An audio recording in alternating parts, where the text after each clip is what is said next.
The sociological topic discussed here is gamesmanship and violence in sport, specifically with a focus on violence in sport, which can result from gamesmanship, which is winning at all costs, which includes doctors and coaches possibly acting in unethical ways to put the athletes back on the field and play, whether regardless if they have injuries or not feeling well or that type of thing, because ultimately sports are such a huge factor in our society that coaches and doctors want to make sure they are giving the crowd what they want and desire, and that is to see their players on the field crashing and banging each other without thought about what these injuries can actually do to the person's body and mind. So in this presentation, we're looking at the dark side of the all-American sport, specifically focusing on hockey, but contact sports alike experience this thing, such as hockey, rugby. We have a YouTube video here, a link to a small clip in the movie Concussion, which is the movie that I watched and observed to present this information. So here we have violence in sport, a look at the true story of concussion, because concussion was a true story and it depicted the issue of violence in sport very well, and the true reality of the issue in today's world. And this slide talks about a background of violence in sport, which often results from excessive aggression and behaviors that prioritize winning over respect, fairness, and athletic well-being. And we have a resource, Hugh 2023, argues that sports are meant to promote positive values, but they contribute to violence, which increases the risk of injury, and she mentions including concussions.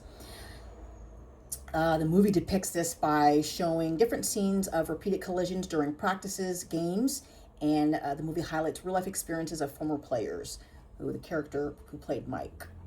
So this starts, in high school, and depending on how many times you're being hit from a child who plays in Pop Warner all the way up through middle school, high school, college, and then into pro. Imagine how many times you're being hit and what this is doing to the brain, which is not protected as the skull is.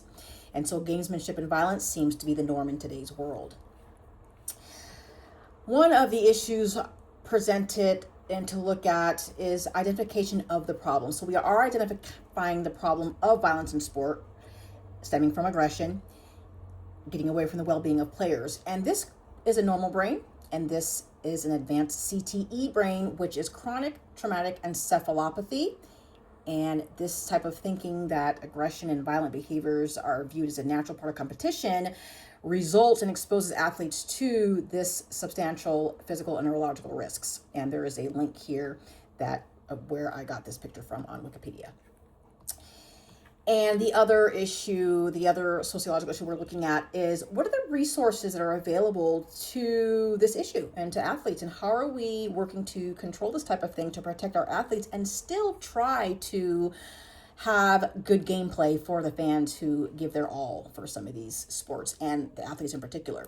So the textbook, Coakley 2025, emphasizes that violence is deeply rooted in the culture of the sports involving contact, collision, and combat. And it's difficult to control because it's normalized within the culture of power and performance. And so reducing this type of violence, it would require a cultural change in how sports are played.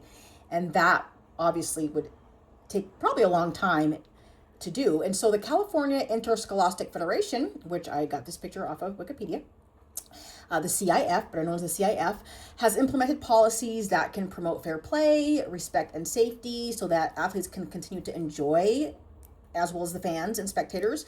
Some of these efforts include signing documents that clearly state codes of ethics, sportsmanship guidelines, and they hope to measure the designed prevention strategies and to prevent violence in athletic settings.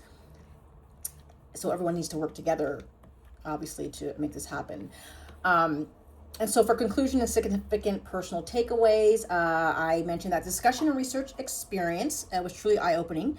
I enjoyed the film, but I was saddened by the realities of what it revealed, because my family are sports fanatics, especially football. My mom's a Cowboys fan. My dad's a Steelers fan. They told me when I was 14 I had to pick a team.